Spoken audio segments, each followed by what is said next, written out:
আজ সকালে দুই সন্তানকে নিয়ে পুবাইল এলাকায় রেল ক্রসিংয়ে কিছু সময় ধরে দাঁড়িয়েছিলেন হাফেজা খাতুন নামের এক নারী। বেলা 11:30টার দিকে ব্রাহ্মণবাড়িয়া থেকে তিতাস এক্সপ্রেস ট্রেনটি ঢাকার দিকে যাচ্ছিল। ওই সময় দুই সন্তানের হাত ধরে রেল লাইন দিয়ে হেঁটে যাচ্ছিলেন মা। রেল ক্রসিংয়ের গেটম্যান চিৎকার করে সরে যেতে বলছিলেন তাদের, কিন্তু সেখানে কর্ণপাত না করে দুই সন্তানের হাত ধরে রেল লাইনে ঠায় দাঁড়িয়ে থাকেন ওই নারী। এক পর্যায়ে ট্রেনে করে ঘটনাস্থলেই তাদের মৃত্যু হয়। রেল ক্রসিংয়ের দায়িত্বে থাকা গেটম্যানের বর্ণনা অনুযায়ী প্রথমে ওই নারী তাকে জিজ্ঞেস করেন এখান দিয়ে কোনো ট্রেন যাবে কিনা। উত্তরে গেটম্যান জানান এখান দিয়ে ট্রেন যাবে এবং তাকে বিকল্প পথে চলাচল করতে বলেন। কিন্তু ওই নারী রেল লাইনের আশেপাশেই ঘোরাঘুরি করছিলেন। এ সময় তিতাস এক্সপ্রেস ট্রেনটি আসতে শুরু করলে তিনি তার সন্তানদের নিয়ে রেল লাইনে উঠে যান। এ সময় গেটম্যান বাঁশিতে ফু দিয়ে এবং চিৎকার করে তাদের সরে যেতে বলতে থাকেন। বাচ্চা দুজনও মায়ের হাত ধরে তাকে রেললাইন থেকে সরিয়ে নেওয়ার চেষ্টা করতে থাকে। ট্রেনটি যখন একদম নিকটে চলে আসে তখন তারা মায়ের হাত ছাড়িয়ে সরে যাওয়ার চেষ্টা করলে মা তাদের হাত জোর করে ধরে চলন্ত ট্রেনের সামনে বসে পড়েন।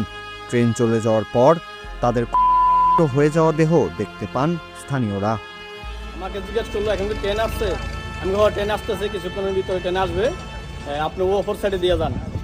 তো ওই দুটা বাচ্চা নিয়ে ওইদিকে গেল। যাওয়ার পরে কিছুক্ষণের মধ্যে ট্রেন আসার সম্ভাবনা দেখার পরে আমি গেটটা নামাই গেট বন্ধ করে বাঁশি মারলাম ও মহিলা সরতেছে না। আমি আবারও বাঁশি মারতেছি, অনেকক্ষণ বাঁশি মারি চিল্লাইতেছি, তখন গাড়ি মোটামুটি কাছাকাছি এসে বসছি। বাচ্চা দুটা দৌড় মারলো, বাচ্চা দুটা থাবাদার ধরে উনি সঙ্গে সঙ্গে বসে গেছে রেলের মাঝখানে। ওই মুহূর্তে গাড়িটা অতিক্রম করলো।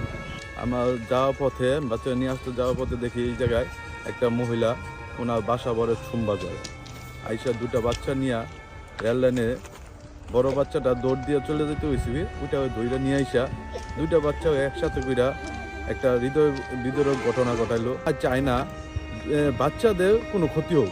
আর এই মা কোন মাটিতে আল্লাহ জন্মগ্রহণ তাকে সৃষ্টি করছে, দুইটা বাচ্চা একসাথে নিয়ে কথা চিন্তাই আশা করা যায় না। মহিলার কোনো কোনো দেখার মতনই নেই, ছেলে মেয়েটা মোটামুটি দেখা যায়। ঘটনার পর জানা যায় ওই মায়ের নাম হাফেজা খাতুন।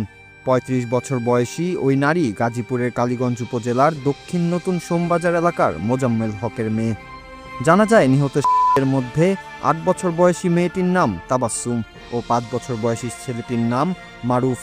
স্থানীয়দের বরাতে জানা যায় হাফেজা খাতুন মালা তার শ্বশুরবাড়িতে সন্তানদের নিয়ে বসবাস করতেন। সোমবার সকালে শ্বশুরবাড়িতে পারিবারিক কলহ হয়েছে বলে জানা গেছে। তার মেয়ে তাবাসসুম স্থানীয় একটি স্কুলের প্রথম শ্রেণীর শিক্ষার্থী।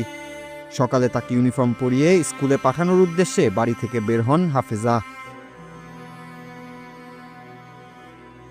এ বিষয়ে আইনানুগ ব্যবস্থা প্রক্রিয়াধীন রয়েছে বলে জানিয়েছে স্থানীয় প্রশাসন।